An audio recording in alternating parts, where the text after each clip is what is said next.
Mantap, lagi tengah lagi, satu lagi. Ku Kang Yayan. Bang, gantian bang, dikit bang. Kanan. Kayaknya oke nih kalau misalnya Bina Judi dibuat sendiri gitu. Terus yang kedua mungkin adakah spirit Bung Glenn yang di film ini seperti itu? Terima kasih. Ya, terima kasih untuk pertanyaannya Mbak. Jadi waktu kita selesai rilis film Filosofi Kopi, saya sempat diajak nonton sama almarhum Bung Glenn. Kita nonton lah film Hollywood, film action. Terus selesai nonton dia bilang, lo happy nggak? Lo? Gue bilang gitu. Terus dia bilang, enggak, gue dibohongin Hollywood. Iya, jadi film robot-robot berantem gitu. Dan dia nggak begitu suka. Terus dia bilang, kita bikin yuk film action, tapi film actionnya kita harus ada isinya, kita harus stand for something. Selalu Bung Glenn bilang gitu. Jadi kalau misalnya ditanya, ada nggak spiritnya Kang Glenn di sini? Semuanya spiritnya Kang Glenn. Stand for something, yang paling penting, dan ngobrol sama Angga. Waktu ketika kita coba stretch IP dari Filosofi Kopi ke Ben Jody, Angga bilang, ya udah kita bikin film action, kita bikin sesuatu yang seru. Selain menghibur, tapi harus ada pesannya. Isinya apa sih? Isu yang lagi terjadi, yaitu salah satunya adalah pengalih fungsi lahan. Alih fungsi lahan, dan banyak sekali masyarakat di Indonesia yang mengalami ketidakadilan itu. Itu yang pengen kita capture. Dan yang fight adalah orang-orang kecil, karena mereka tidak menunggu. Mereka memang nggak boleh menunggu, tapi mereka harus melakukan sesuatu supaya keturunan mereka selamat, tidak mengalami hal yang sama seperti apa yang dialami oleh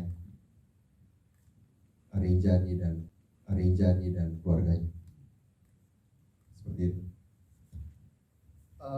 Sebenarnya kalau waktu nulis film ini itu ada satu kejadian luar biasa ya, maksudnya dalam arti di awal kita tahu kita mau bikin film kita mau bikin film filosofi, maksudnya kita mau bikin film ketiganya, melanjutin proyek ini dan kemudian bikin filmnya jadi action. Tapi kemudian saat menulis ini gitu tadinya kita pengen bikinnya sebenarnya agak komedi, ya kan? Maksudnya ini kita lagi masa saya Ciko sama Rio kalau di kantor tuh kerjanya tembak-tembakan, beli senapan airsoft gun di online gitu. Waktu Rinjani sama Tambora di casting aja kita kasih senjata, terus kita kejar-kejar di tembak-tembak, main tembak-tembakan gitu. Water gel gun gitulah. Jadi sebenarnya pengennya lucu-lucuan. Tapi kemudian proses kreatifnya berubah drastis ketika Bung meninggal. Itu mungkin masa yang paling membingungkan yang pernah saya ingat sepanjang hidup saya gitu ya. Maksudnya saya masih live Instagram sama Bung tuh 4 hari sebelum dia meninggal gitu. Maksudnya secepat itu, dan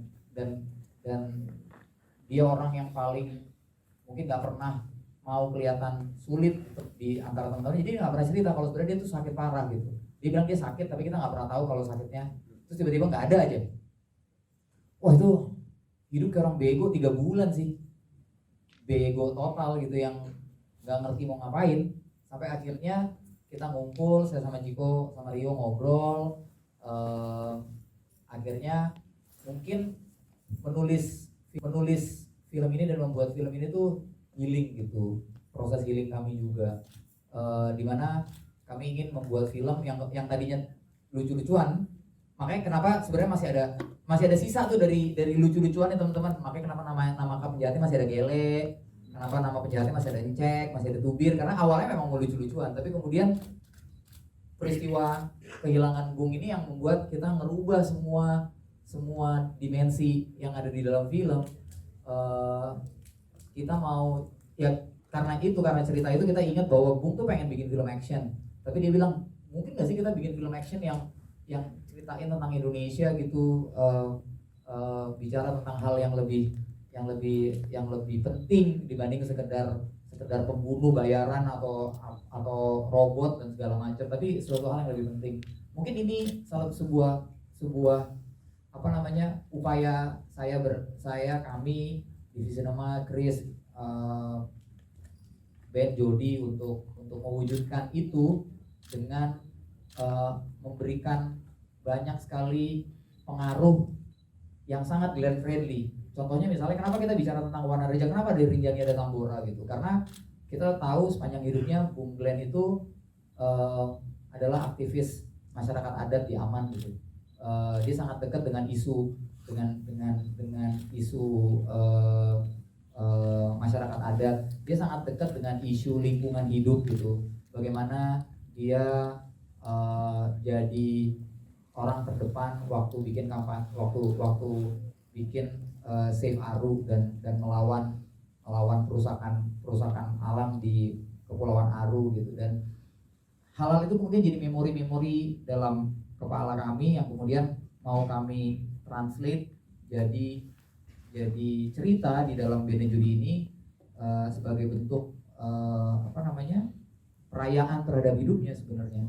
Karena kita nggak mungkin bikin film grand friendly tiba-tiba bikin film grand friendly gitu kan, tuh kayak Haji Mumpung mengkomersialisasi kesedihan kita terhadap sahabat gitu kan gitu. Tapi mungkin ini adalah kalau Bung nonton di situ gitu, gue yakin Bung Glenn akan standing ovation. Amin.